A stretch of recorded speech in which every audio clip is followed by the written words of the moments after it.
Despite being identical in many ways to iBasso DC Elite, this Nunchaku here is in fact lighter by 11 gram. The DC Elite weighs at around 61 gram and the Nunchaku weighs at around 50 gram. That is kind of a bit surprising because I would thought that, something which contain tubes might be heavier, but that is not the case. When used as a portable device like this, it is quite impressive with battery power drain to the host itself. Driving my magnetic planar IEM, which is Sivga Nightingale, I was able to get at around 10 hours in fact, which is like crazy good considering that this thing is supposedly very powerful. And on top of it, the heat management is also very good for this Nunchaku because even used continuously for many hours, like what I have done earlier this morning, when I measure the temperature, it does not exceed 39°C. Very impressive because I have seen other tube amp, portable tube amp, clocking at around over 40, 43 in fact. Another thing which is super impressive with this Nunchaku is that it does seems to be quite resistant to RF interferences. And if you're familiar with portable usage of dongle connected to your phone, then you might know that you will get RF interferences, especially from dongles like, this R2R or some other very powerful dongle. But this one seems to resist quite good. Just a tiny bit of hint of RF interferences, but not to the point that I would consider as worrying.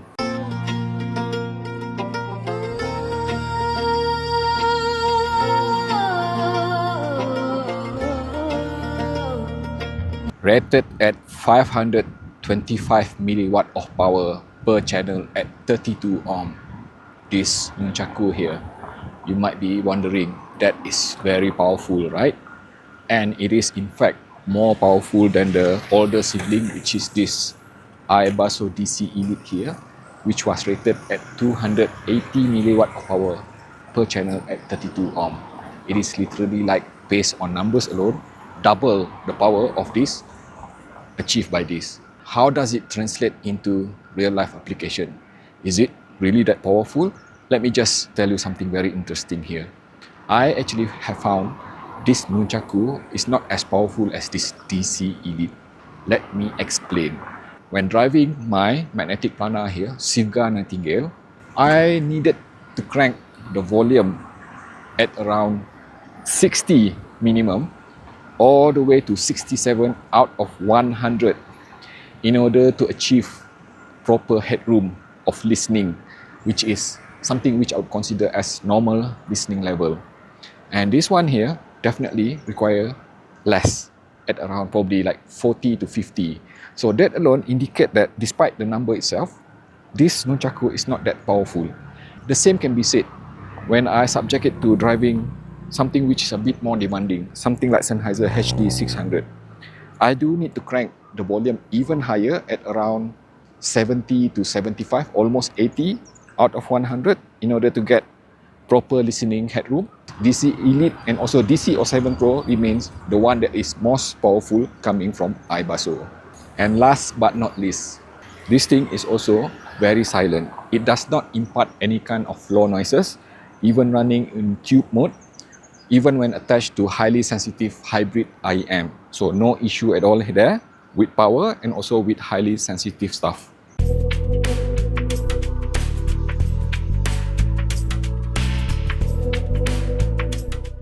One thing that I really love about iBasso product, especially the dongles, DAC amp, and if you attach it to your mobile phone like this, Android, you can always rely on excellent software support.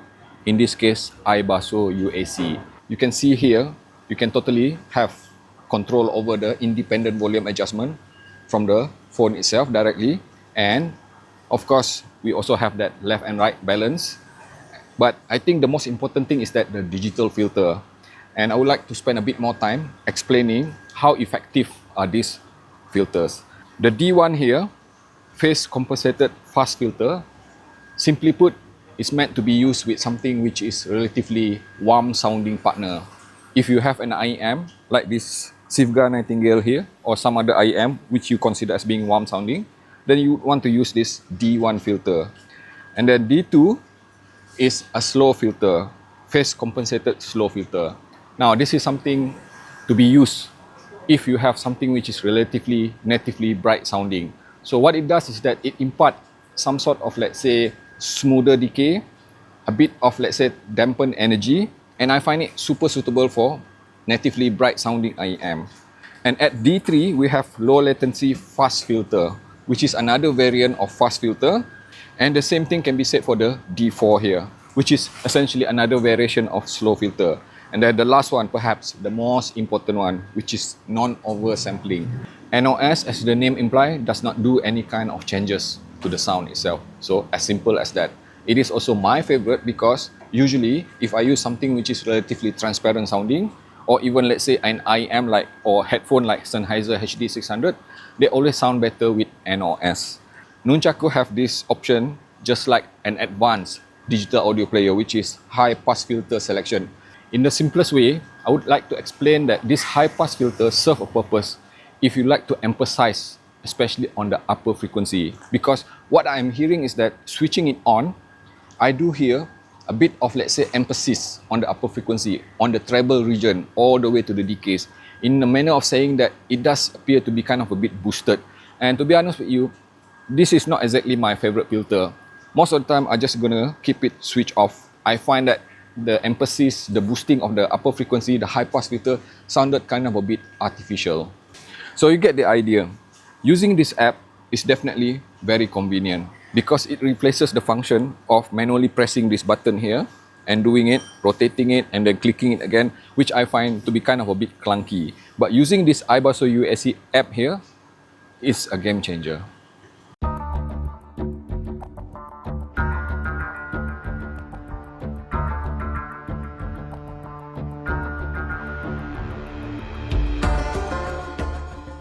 On to the burning question. What are the differences between these two siblings here? iBasso DC Elite and now Nunchaku.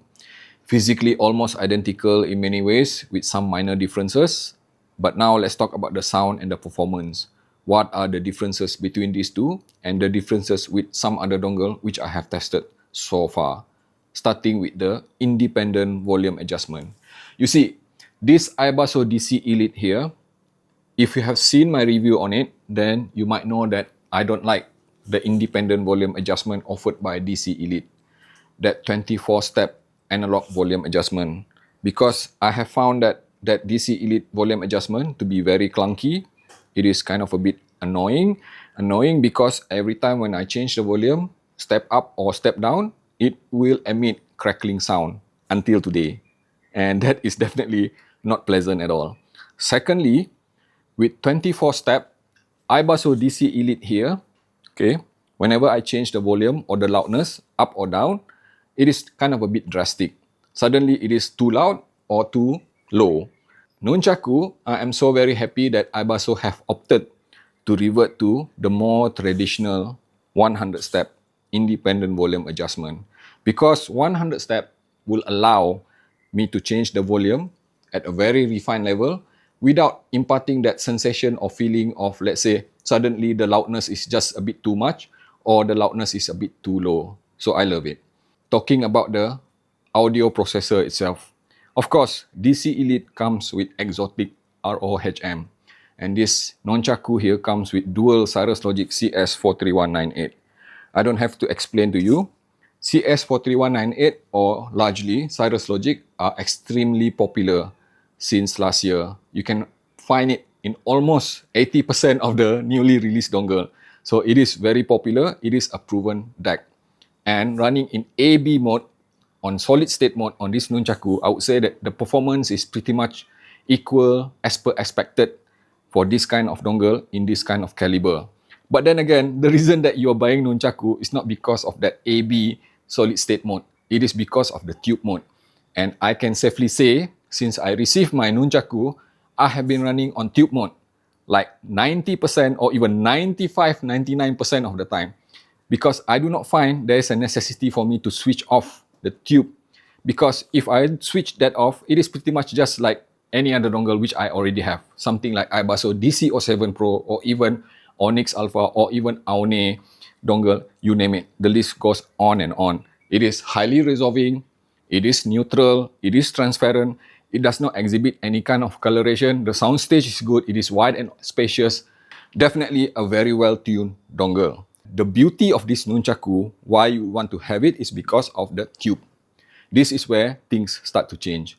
Audibly, when I turn on the tube mode, immediately, for the first time, I am hearing something which is not commonly associated with iBasso. Tube sound, which is essentially warm sound. It is more musical now, it is more immersive, it is the kind of sound which allows you to enjoy the music. I like to enjoy my music, to be immersed in my music rather than trying to analyze it. Because if I want to analyze my music, then I would say that I'm just gonna simply switch to iBasso DC Elite or even iBasso DC or 7 Pro, because they offer a bit more of resolution, they offer a bit more of imaging, they offer a bit more of transparency without any kind of coloration at all. Or I just simply use iBasso DX340. And I will switch on to Nunchaku because I want that musical experience. Admittedly, I have very limited experience with tube dongle.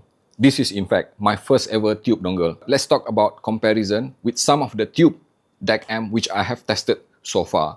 Starting with X-Duo XD05T. And you have to remember, X-Duo XD05T is definitely more than half the price of Nunchaku. It is also perhaps 10 times bigger, 10 times heavier, and double the heat emitted by this Nunchaku. And it also not very efficient at all, used as a portable device due to the weight, due to the battery and everything. The list goes on. It is more like a desktop DAC amp rather than portable like this Nunchaku here. But when it comes to sound itself, when I turn on the tube mode, X-Duo XD05T does appear a bit more tubey. A lot more tubey because of the bigger tubes. It has a bit more of air. It has a bit more of coloration. So this is just slightly less as compared to that XD05T. The next comparison will be against Muse Hi-Fi and also Kain N3 Ultra against this Nunchaku. I bundle them up all together, all three of them, because they share one thing in common. All three of them are equipped with the identical dual setup of Jan military tubes. So what you can expect is practically all three of them would offer similar kind of sound. Similar in many ways. Practically, I would even say that if I were to close my eye, I would probably having difficulty trying to differentiate between the three of them. So I would even say that the differences are more towards the build, the function, and of course, the size itself. Nunchaku being the smallest among all three of them. So the appeal of this Nunchaku is that it is the lightest, the easiest to carry around, and the Max 5C offer Bluetooth, and of course, Kain N3 Ultra being a digital, full-fledged digital audio player. Thank you so very much for watching the video until the end. Without skipping, I hope. Now click like and subscribe, and also follow me on Instagram under the name of AndyAV. And also, if you'd like to support me directly, because all of my videos and reviews are unpaid, I am not earning anything, you can join the membership below for behind the scene, especially for AAV Insider and above, which will allow you to see what I am doing behind the scene, and I will share some of the items which I would normally not share in the public.